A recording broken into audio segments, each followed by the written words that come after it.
Hey everyone, welcome back. This is the second, and for better or for worse, final video of the extended Everything Before the Gargoyle playthrough series. Last video we left off, I had just placed the Lord Vessel, and my plan was to go take care of Nito, but as you can tell, I'm back in Anor Londo. Two reasons for that. First one is I didn't want to just poise tank Nito. I really wanted to take my time. This is kind of an educational video. So me going in there and poise tanking bosses is probably not what you guys would want to see. So I'm in here trying to get a Silver Knight Spear. Reason being, Andre's dead. The only two divine weapons I know of in the game are the Silver Knight Spear and the Crescent Axe. Crescent Axe I do have, but it requires 16 faith, which I don't have. So Silver Knight Spear was just an easy choice. I only need a few more points of dexterity to be able to wield it. So the footage you're seeing right now is just me farming real quick. Thankfully it didn't take very long. The second reason I'm in Anor Londo is because my first trip here I was in a rush. So I passed by the initial bonfire before I realized that when I want to go back to Duke's Archives, I'm going to have to warp there. So after I get my Silver Knight Spear, you're going to see me run back to that bonfire and activate it so that I can warp back later. So thanks to Anid for calling me out on the last video in the commentary section. He was correct. My rustiness was definitely showing. My gameplay compared to what I usually do is pretty atrocious. Thankfully between then and now I've actually made some improvements. I got most of the cobwebs out, so my timing's back and it's not so painful to watch. But anyway, I'm probably not going to comment during the whole video. To be honest with you guys, I'm running out of things to say. This is my third, actually this is my fourth playthrough on YouTube. I've commented on 3 out of the 4. I'm really running out of things to say in the same areas over and over. So after I get you guys kind of set up with this, I'm going to just let it play through. If anything happens, I might pipe in. But otherwise, I'm just going to let you guys watch the rest of the video. I was going to add some music like in the last video, but I got a warning on the last video. It wasn't really a warning, it was just a third-party detection. I guess worst case scenario, they give you a strike on your account and they delete the video. I didn't actually get that. All that happened was mine said I might get a couple ads during that song or something. It said it was still available worldwide, but a couple people have said that it doesn't work on mobile phones, and I found that out myself as well. So I don't want to risk that, so I'm just going to go no music and let you guys watch the playthrough. I'm working on another one. Not a playthrough, but a video. Something I've talked about doing a while ago. It's actually going to be kind of a tips and tricks series. The first video I've got set up is shortcuts. And not like the standard shortcuts you go through in the game that the designers intended. More on all the other shortcuts. The ones they didn't intend that players have found. So I'm having a lot of fun making that video. It's pretty much done. But stuff like that is easy for me to commentary on, or to commentate on. This is just really difficult. So if you guys remember the beginning of the previous video, I laid out the rules for this extended playthrough. The major rule was I'm going to continue until either I die or I finish the game. So I'm not going to tell you guys which one it is. You're going to have to sit back and watch and see how it turns out. Again, I apologize for not adding commentary to the whole video, but I'd honestly rather just have you guys watch and enjoy it for what it is than to hear me sit here and struggle and fumble around trying to find something interesting to say. So enjoy, and I'm sure I'll pipe in here and there.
So as you guys obviously just witnessed, I kind of wussed out and did the easy method.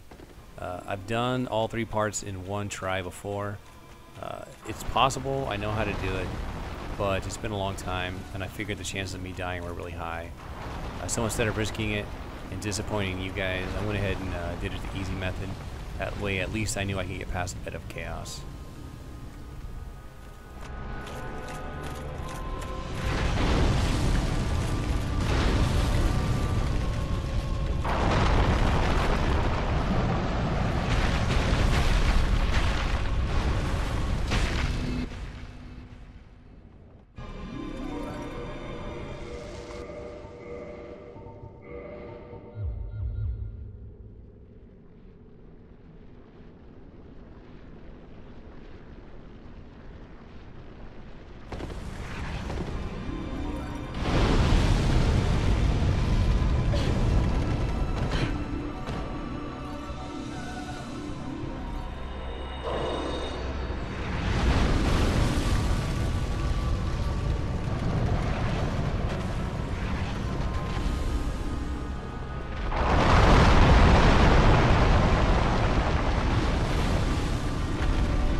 So the reason I just quit out and came back in later was because at this point in the playthrough I wasn't sure if I wanted to do the elevator shortcut.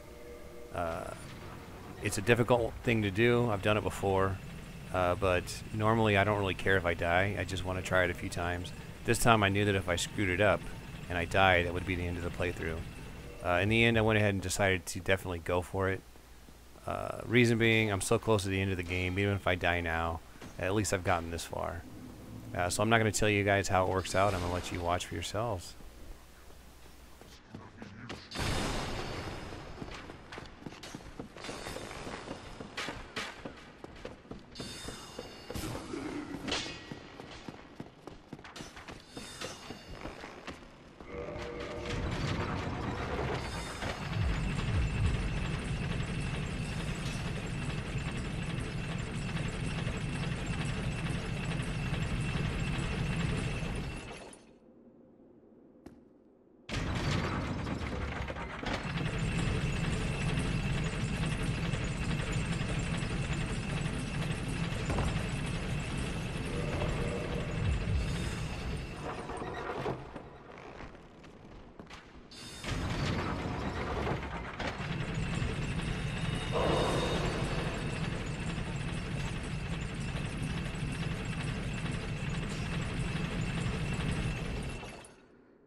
Well, as you guys can see, I just made it on my third attempt.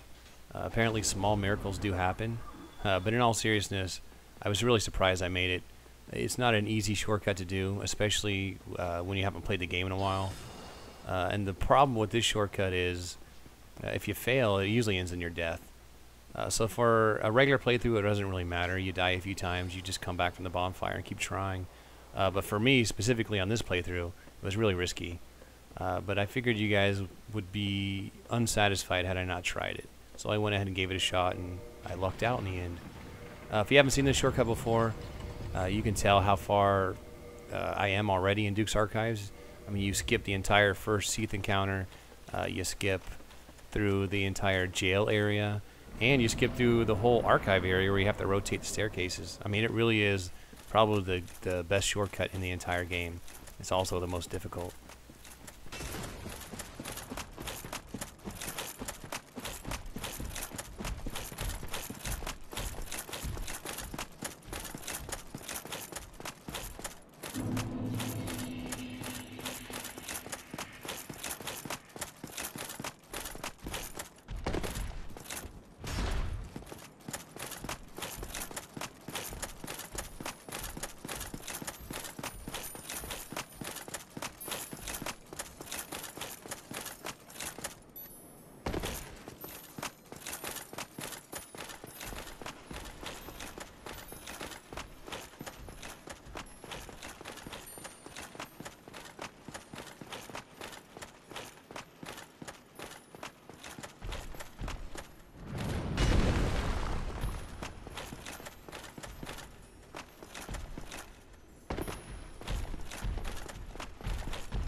If you're wondering why I'm struggling with Seath here, I decided after the first 3 hits to his front that I was going to try to take his tail off.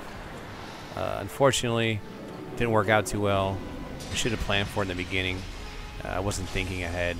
Had I used the Black Knight Great Axe and done all the damage to his tail instead of taking half of his damage from the front, probably would have been successful. But I still managed to make it through somehow. I just want to point that out in case you guys are wondering why it looked like I was struggling with him.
that was sort of an anticlimactic ending, right?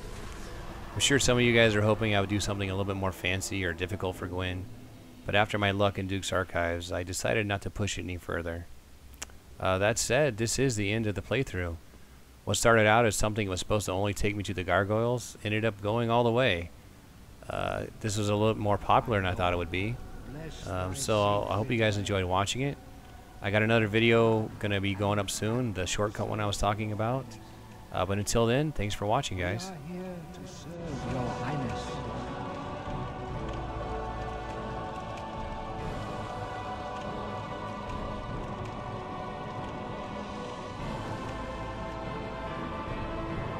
Let true dark be cast upon the world.